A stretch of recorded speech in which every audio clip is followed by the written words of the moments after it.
No, not by India. We are recording. Again, if you could please mute yourself if you are if you can. If you are on audio for your phone, again, please mute your phone. With that, I think we're 4 minutes after. I'm going to get going, and to respect everybody's time. Again, welcome to Airlink Leadership Briefing. We will be doing these periodically to bring you all up to date on what's going on and give you all, as our leaders and donors and key supporters, the opportunity to hear from the team, to ask your questions, and to learn more about the responses that are going on and how Airlink is doing its work. With that, I want to open up by recognizing Airlink board members who are present. If you could raise your hand so folks can see you. I hope I'm going to get everybody. Robin Mandel, Jim Nat, Todd Freeman, Bob Brown, Lars Winkelbauer, George Fenton, Mark Packard, Nicole Huck, Pat Dowling, Steve Rimmer, Nicholas Lund, Tom Ruth, hope I'm not missing anybody, and head of our Governor's Council, Peter Davies. Mary Ellen Jones also with us. So I hope I got everybody. And if I didn't, I apologize. I'll try and get you as we go through. I also want to recognize our Governor's Council members who are with us.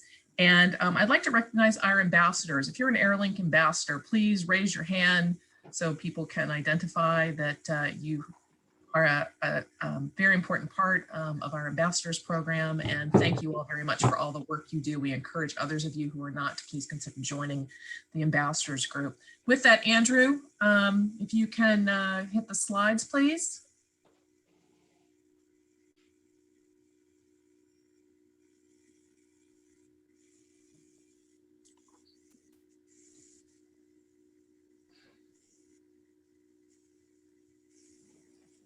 Andrew will bring up the deck and we will move forward. It's our pleasure to have you all join us today. Can you see the slides? Are they up yet? Yes? Okay, great. I unfortunately cannot see them. Here we go.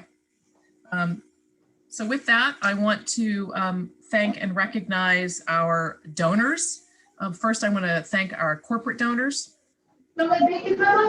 Many of you are on the call here today, and thank you for the support that you give Airlink throughout the year, and that you've given to us over the years. As we've just celebrated our 10th anniversary, I hope you share the pride that we all have in the impact that we collectively have been able to make around the world, helping people and communities in crisis. I also want to pay special thanks to our airline partners, who we certainly could not do this without, and who are vital to all the work that we do on behalf of the NGO community to make sure that we can deliver aid and responders around the world. So thank you all so very much. And I know many of you are with us on the call today, and we thank you very much. In particular, I want to recognize the team from United, who are our global signature lead partners, and we're pleased to have them with us and continue to support our operations and efforts. So thank you, Nicole. Thank you, Susie. With that, I'm going to turn it over to Steve Smith, our CEO and president, to give you some insights.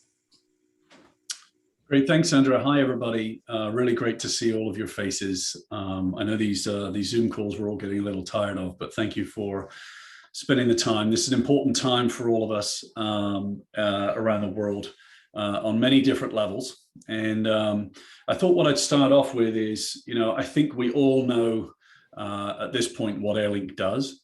But I do want to sort of highlight the strategic role that Airlink plays in humanitarian response, because unfortunately, there is significant inefficiency and wastage when it comes to logistics and moving of things. Of all the funding raised, there were studies done a little while ago, of all the funding raised, 80% of that goes to some element of the supply chain. And there's another stat that 60% of what arrives in the early days are potentially the wrong things.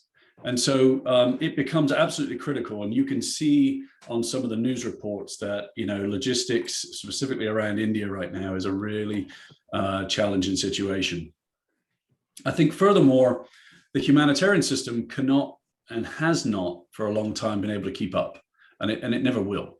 And so the sector is really looking to the commercial sector, private sector, to support with expertise and knowledge. And so I think that this is where Airlink fits in. This is our unique value proposition, if you will. And many of you have been with us since the beginning. Initially, Airlink was a matching entity that would think about matching NGOs with air carriers. Now, we still do that. That's our core operation. But now one of our driving factors is to really have these communities come together and talk to each other and to collaborate. So that's a role we're playing within the NGO sector. That's a role we're playing within between the carriers and also aviation itself. And so as we look at, part of the reason of this call, aside from a general update on our operations from last year as well, as we look at the update in the context of India, a very difficult place to access, typically resistant to outside help. And there are unique and significant logistical challenges to getting aid in. But that's where we come in. So we're already engaged with almost a dozen NGOs, 17 different shipments in various different levels of readiness. And we have support from 9 different carriers, a couple of those Indian carriers. And so what we're seeing on the news right now, commentary around logistics, I don't think this is not uncommon. But it's important to remember that, for members of the general public that don't really understand logistics, how important the rapid and effective movement of aid really is, and that's the role we play. And so we can help, and we will help the NGOs move their cargo. We already have things underway, and we've been responding for quite some time now. But at the same time, we're also helping airlines identify the right partners to support. And we'll continue to learn as this evolves and as the response unfolds. I think, there was a session yesterday with somebody from USAID speaking, and I think that their comment was, this is somewhat of a cautionary tale for all of us in terms of letting our guard down, because, we're all in this together. It's far from over. And, this is a difficult situation. We're also very closely watching what's happening in Brazil and also the South Asia region around India. Okay. So we're going to come back to India in a second, and my colleague Stephanie's going to go much deeper into that. But I do want to give just a quick overview of what the last years looked like. So in early 2020, we launched a 4-phase program, Aviation Cares. The CARES part was coordinated air response for emergency supplies. And it really had 2 objectives. 1, generate funding and in-kind support to meet rising demand for not just the initial surge, vulnerable communities that will need and continue to need support, and also supporting healthcare systems as the COVID pandemic continued. But at the same time, we are of aviation, and we're very proud of that. We wouldn't be able to do what we do without all of you on this call. And so, we also felt it was our role to be somewhat of a champion for aviation during such a difficult time. Last year was unprecedented. That word's overused, but it certainly was.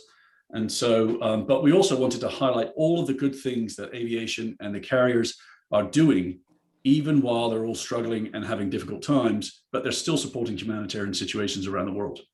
That's really important. And I think it's important that we highlight that, and we will continue to do that. A core focus in 2020, though, was certainly COVID. We were all affected. Hey, I can see us all at home, or with our tropical backgrounds, we're all still affected, right? We're all still remote. But, interestingly, 2019 was our largest passenger movement year ever. And then, of course, 2020 occurred and everything shut down, and it was a total pivot to cargo. We still moved quite a number of passengers, but it was a total pivot to cargo, really. But all told, we helped 23 nonprofits provide almost 5 million people with healthcare and supplies. 500,000 people with what we call WASH, water, sanitation and hygiene, 240,000 people with other services. And, you know, we're a global organization, and we had a global reach last year. We reached across and supported humanitarian efforts in 30 different countries. That's pretty exciting. You know, and I'm going to move on now, but we couldn't have done all of this without all of you on this call. You know, this really is our, dare I say, our inner circle. Each one of you, you know, we know well, you know us well. Thank you for all of your support. A couple of key partners, Sandra's already put up the big list of supporters, but, you know, United Airlines, our signature lead partner, always there for us. Thank you. Qatar Airways, Polar Air Cargo, Flexport.org, Alaska Airlines, and DHL. Really important partners. There are so many others that we'll come back to in a second, but we couldn't do what we do without you. For 2021 going forward, we continue to build the team, we continue to build our partner base, and we continue to support and respond around the world. Humanitarian aid, dare I say, I'm sure we're all feeling this, was already pretty well known as a burnout sector in terms of individuals and general stress levels. And that's in a normal year, and it hasn't been a normal year. And we see that continuing, but we're continuing on, and we're going ahead strong. There's a clear need, though, that we're seeing that to pull together individuals and organizations prior to disasters. It's great trying to make friends and make connections and identify resources during a disaster. That's a good time sometimes to make relationships because of alignment. But we can be so much more effective if we continue to build out our network during non-disaster times. And so that's what we will do. And we will build something we've called a regional response framework. We've been looking at that for some time now, and we continue to expand upon that. And I would say, you know, in terms of not just India and COVID, you know, climate change is a real thing. And unfortunately, that means the humanitarian sector is a growth industry, and the number of people that we need, that will need support, will continue to grow. And so I think that, you know, for Airlink's role, we can really bring efficiency, effectiveness to bear using the resources and knowledge of the aviation sector. And I think that's a really powerful thing. And again, I want to thank everybody for being on the call. I'm going to pass to my colleague, Stephanie, who really leads our humanitarian programs and is doing a great job right now. So over to you, Stephanie. Thanks, Steve. So I want to talk to you guys, to everybody, about where Airlink's responding now. Obviously, we'll talk about India, but we have a lot of things going on right now.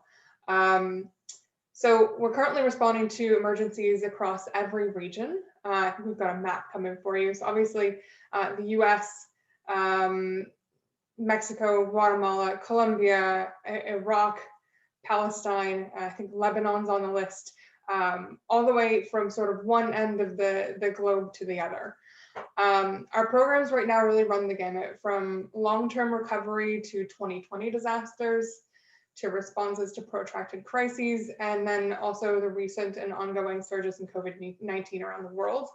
So a few programs that are on deck right now that I really wanted to call out. Obviously, we've been responding continuously to COVID-19 since February 29th, 2020, rather. So in the 15 months now since our first shipment, we've served 30 countries, as Steve said. We helped 23 NGOs, engaged 10 plus airlines in actual lift, and ultimately provided $2.1 million in transportation relief to our nonprofit partners, with more obviously on the way soon.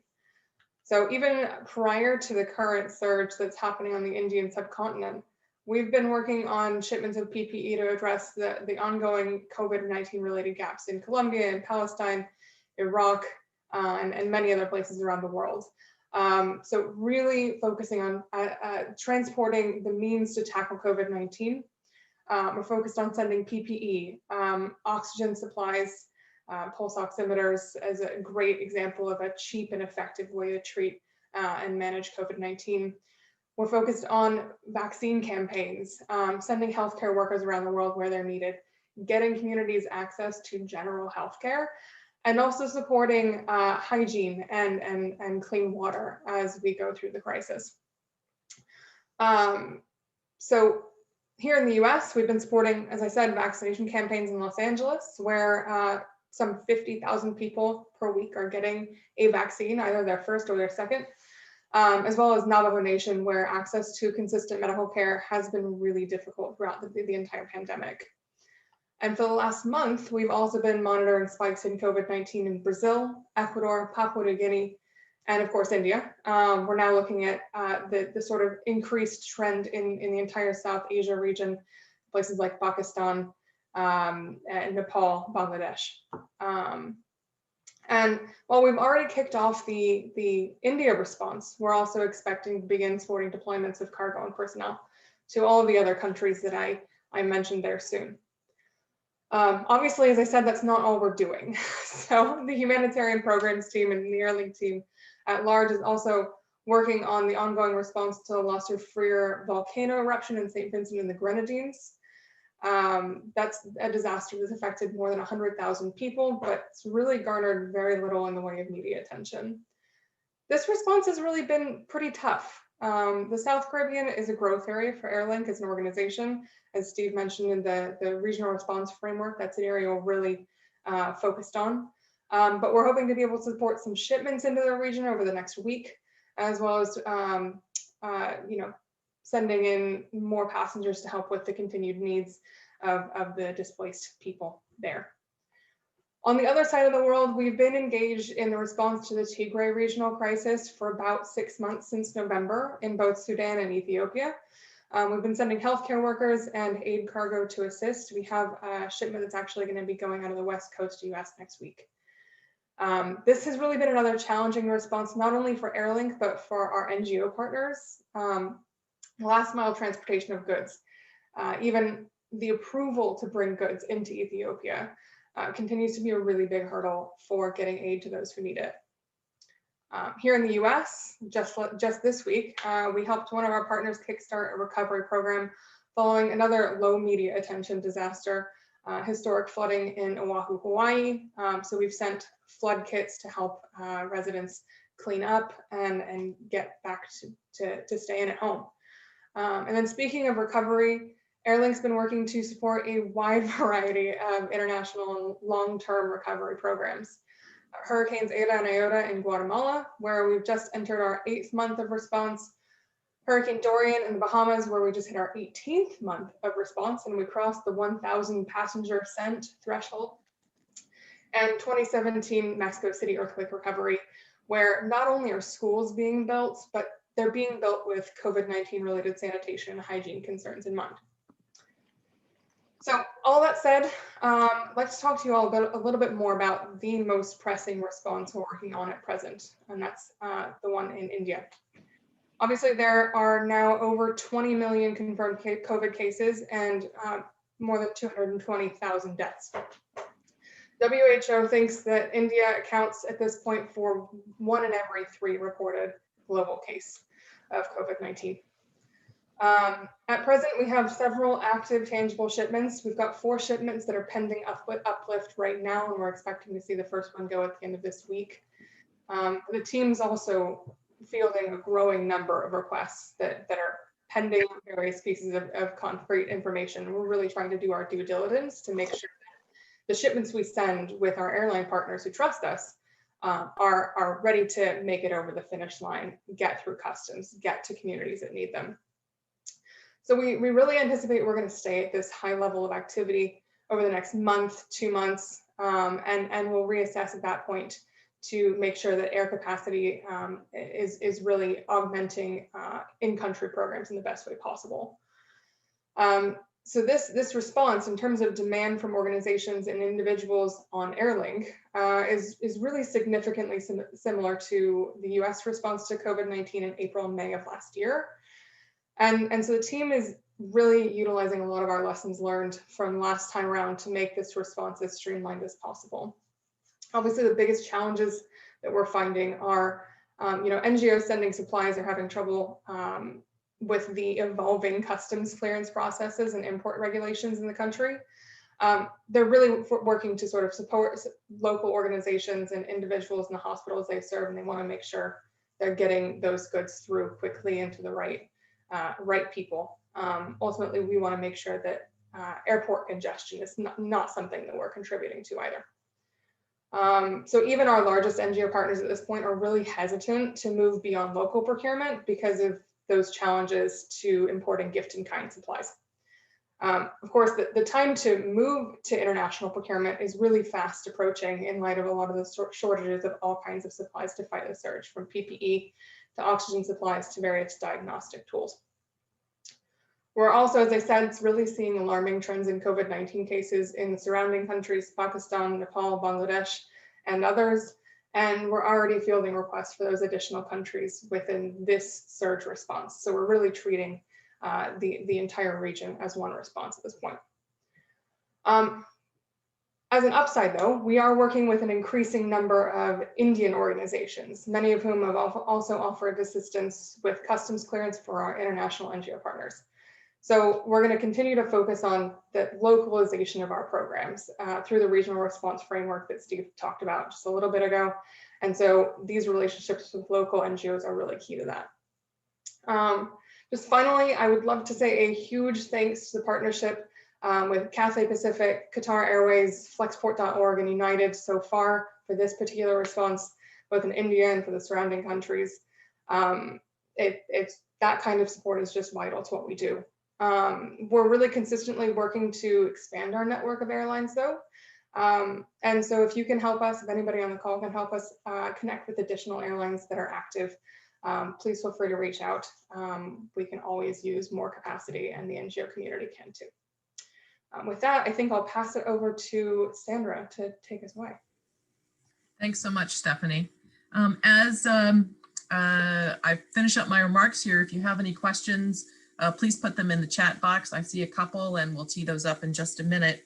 I want to thank our supporters who are already beginning to pledge for our India response. We have a $300,000 phase 1 campaign goal. We expect, as Stephanie said, as the need continues to expand, and given the gravity of it and the extent of it, that goal is likely to increase over time. Initial thanks to Air Castle, BOC Aviation, and Robert Martin, United Airlines, and Global Giving, who's just announced a first ever grant to Airlink. We please encourage you to think about what you've heard today and what we'll send you as a follow-up, and please consider how you can help support the goal of the campaign. Next slide, please, Andrew. Want to share with you a couple of endorsements that Airlink has gotten. Within the aviation community, you all know us, but we're trying it's important that the world know who we are and what we do on behalf of the world and humanitarian NGOs, and also on behalf of the aviation community. We have gotten endorsements for this response from the CNN Impact Your World campaign, from the U.S. Chamber of Commerce Foundation and the U.S. India Business Council, and from USAID and the Center for International Disaster Information, all of which have Airlink up on their websites and encouraging people to donate to Airlink if they're looking for a responsible organization to give to for COVID-19 and in particular the India response. There are many ways that you can make a difference. Many will be familiar to each of you. I just want to talk about a few of them. Please share what you learned today and the information that you receive with us. Think about 3 or 4 people you could just today shoot off a message to and say, I heard this, I wanted you to know about it. Here's a link to Airlink. Share your subject matter expertise. Most of you already do. But if you've heard something where you have a person or yourself who's knowledgeable, please contact Stephanie and help us introduce us to other organizations that may be also interested in the work that we're doing and the India response in particular, so we can share that with them. Andrew sends out a Friday 5 every other Friday. Really easy, quick 5 quick things to know and share with folks. It's a really great kind of digest snapshot of what's going on with Airlink. So please spread the word. Link follow us on social media, comment, please, and let folks know that you believe what we're doing is worthwhile. Consider hosting a briefing, inviting Airlink in. We've done it for quite a number of you and your teams, and we welcome the opportunity to do more of those and spread the word within your organizations about Airlink. Most of you are already volunteers for us. Thank you very much. Those who are not, please let us know. Open doors to your connections.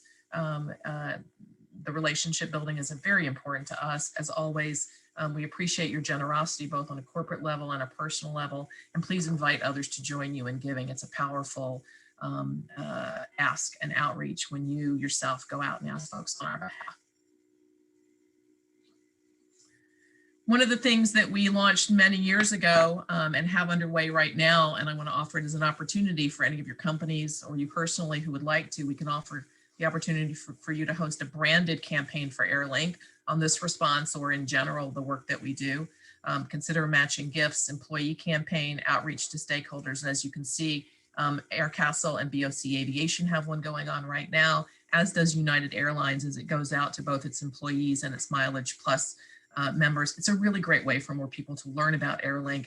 People with this response, as we have seen from the result of the CNN outreach, people are looking for something to do, a way to give that's going to make sense and is going to help. And you have the answer in Airlink, and we hope we'll share that with you. With that, it's time for some Q&A. And please be sure to put anything that you want to ask or comment in the chat box. I'm going to look real quick. I think there was a question that came up here. Give me 1 second. Peter Davies asks, have we spoken to DHL about customs clearance in India? We have, yes. So we're talking to them right now through our contacts at DHL Express, who it sounds like will be facilitating a small shipment for us over the next couple of days. And they've given us some really good guidance about the sort of know your customer kind of customs clearance. So yeah, they've been a great asset for us. Great, thank you. Any other questions? I know Andrew has a couple, but I'm going to open the door and see. Peter, did you have something to say? No, just thanks, Steph, for the update. If there's anything I can do, I can make a call, but let me know. Thanks so much, Peter. Anyone else? Any comments? Feel free to raise your hands or unmute yourself.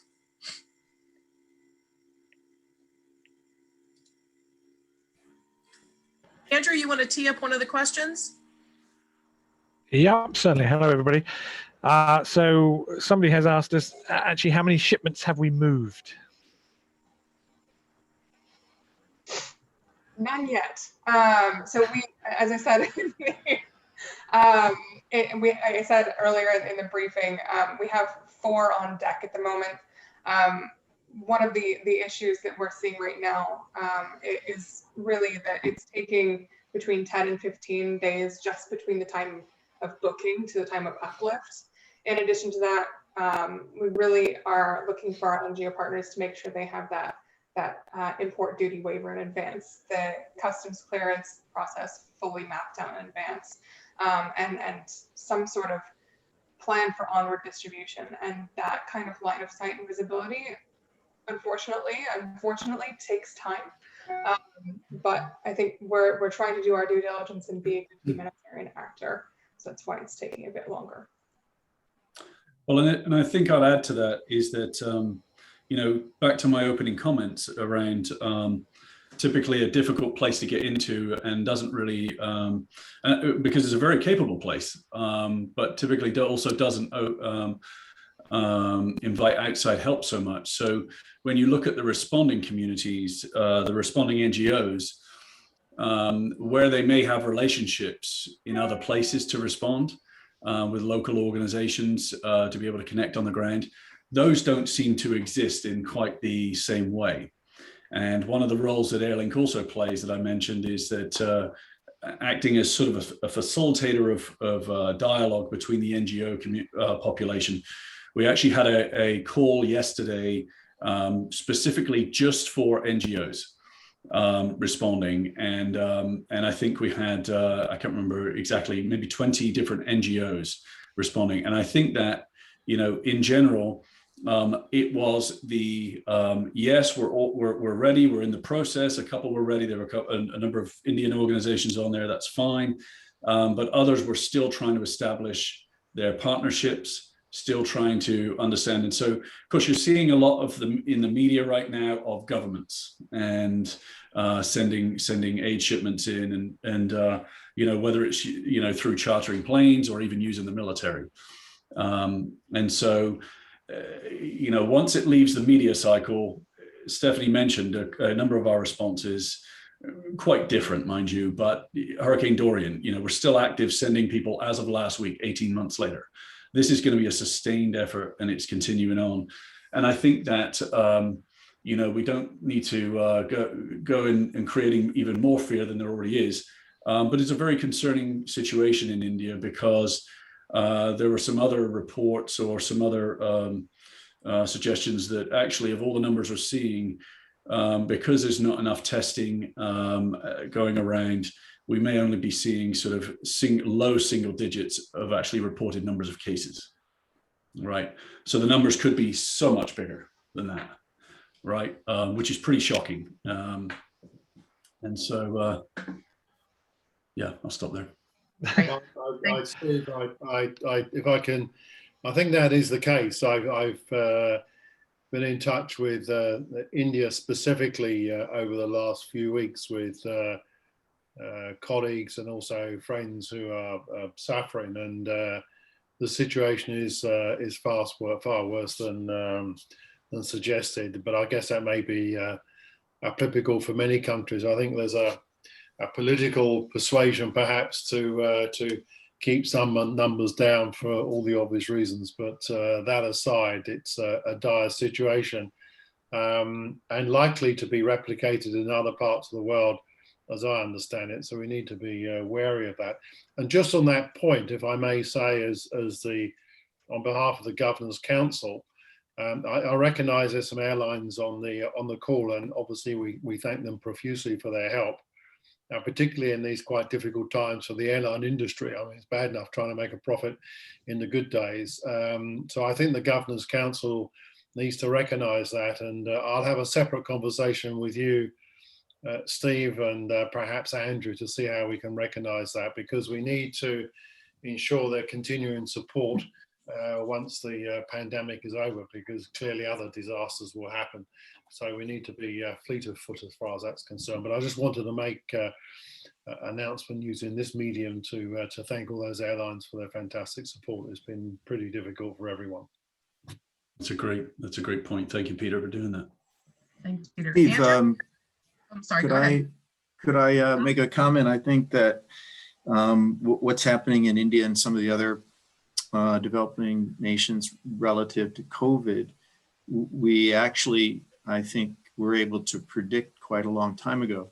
Steve, I don't remember when, but I would think it was in the second quarter of 2020 when you first said that Airlink foresaw, a major crisis in the developing world because they didn't have the healthcare infrastructure and wouldn't have the resources to fight COVID when it finally got there.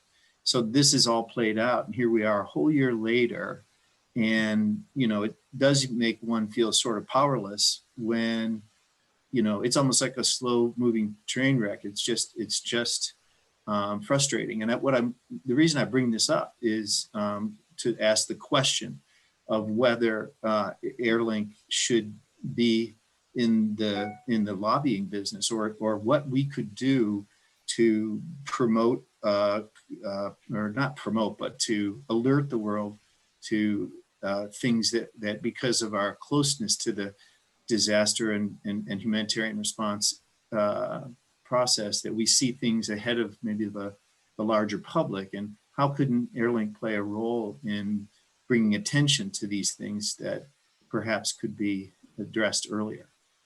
Yeah, that's a good point, and I don't feel any pleasure in sort of, I don't think it was only us that knew that in advance, but I don't think that's any level of excitement. I think it's a good point, Bob. We're already very well aligned with, you know, the UN systems, whether it's the logistics cluster. We're already, you know, aligned with Interaction, which is a lobbying entity that goes out. And I think that, and also this COVAX facility that we've all heard about. That is tasked with helping get vaccines out to the developing world. I think that, you know, we've talked about this before. What's very different about COVID is it's affected all of us at our core. All of us are at home. Before it was a population somewhere else, right? That we were all going to try and help. But this is affecting us so much on a personal level. And so, yes, it was. We saw parallels between what happened with the protective gear and all of the wealthier nations sort of, you know, grabbing that very quickly with what would happen with the vaccines. And, you know, and I think that, you know, this is something that, you know, we have been advocating. It's a good point, though, as to where else we might look at that. But I know there are organizations out there lobbying right now. I think the additional sad part about all of this is that India, when you look at the COVAX facility, which was again this entity that would have that is designed to help fund and support developing nations, India is a major producer of the vaccines for that initiative. And now you see, you know, it's now been shut down. The vaccines are being redirected. All very understandable things, but far from ideal. So that's why I think, you know, and now we also have these development of these variants. And I did see some data, some charts yesterday that, you know, the concerns about some of the effectiveness or the efficacy of some of the current vaccines on these new variants. So yeah, it's not a great message. Thanks, Steve. Andrew, another question? Yep. This one, I think, touches on some points that a few speakers have made, but this questioner asks, what is the most pressing problem for Airlink in terms of responding to events in India? Is it funding? Is it a lack of airline partners? Is it a lack of PPE and necessary medical supplies? Or is it local bureaucracy? Stephanie? I think it's a little bit of everything. So, I mean, in terms of funding, I think this is going to be a pressing issue for a while to come. We saw in the initial stages last year of the US and European surge that PPE prices went up. We're seeing a similar trend in terms of oxygen concentrators and the prices of those going up. We're seeing similar trends in air freight prices, 50 to 70% premium on air freight prices at this point. So obviously, Airlink is going to try and sort of control the effects of the air freight market on our nonprofit partners. They still have to go out and procure oxygen supplies and things like that. So those are sort of the supply and the funding are pretty huge. I think we can always use more airline supporters, right? The more capacity there is within the Airlink network, the more we can do, the more impact we can have on communities and NGOs. And then I think I touched on this a little bit, but we're trying really at this point to break through the local bureaucracy, and so we're working with USAID, the Bureau for Humanitarian Affairs, to try and get some best practice passed down to our nonprofit partners, working with those local NGOs to get their best practice and capture that and make sure it's available to our nonprofit partners. So yeah, I think all of those things are incredibly pressing at this point. Because I think, like, just to add to that, I think like most disasters, if not every humanitarian event, there really is no central node helping coordinate. the whether it's even within India approvals.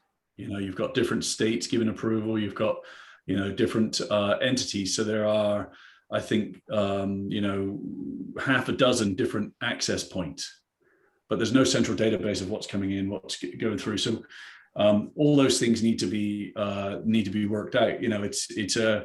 It's as complicated or as simple as just turning on a fire hose, but trying to put it down a hose pipe, right? I mean, it's just so much influx of stuff now, and that's somewhat what you're seeing in terms of the reports in the media.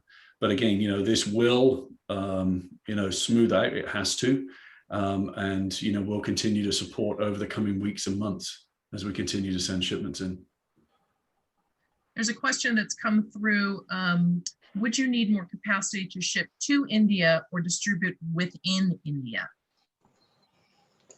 I think for right now, the majority of the requests we're getting are for international shipments. Even for those Indian NGOs that we're working with, local procurement is just not cutting it at this point. So I think the distribution mechanisms within India right now are decent.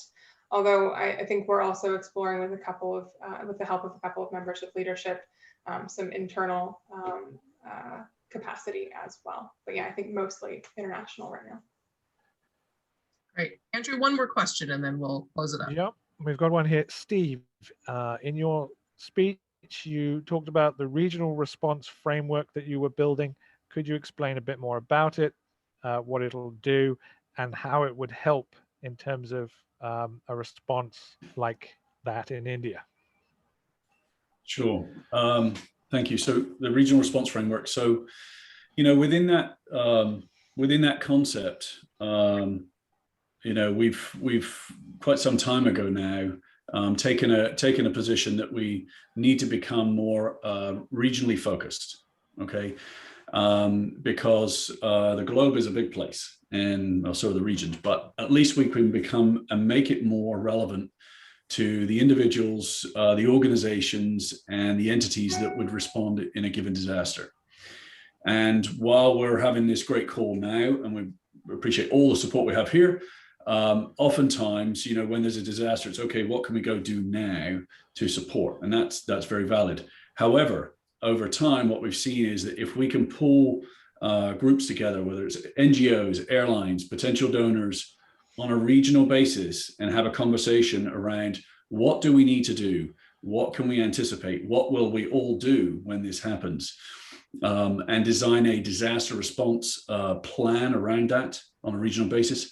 That is what we're planning to do, and what we have done in a number of regions. So how could it have an impact on responding in India? Well, we already are connected to lots of NGOs, but we would have more NGOs. We would have direct connection with the carriers.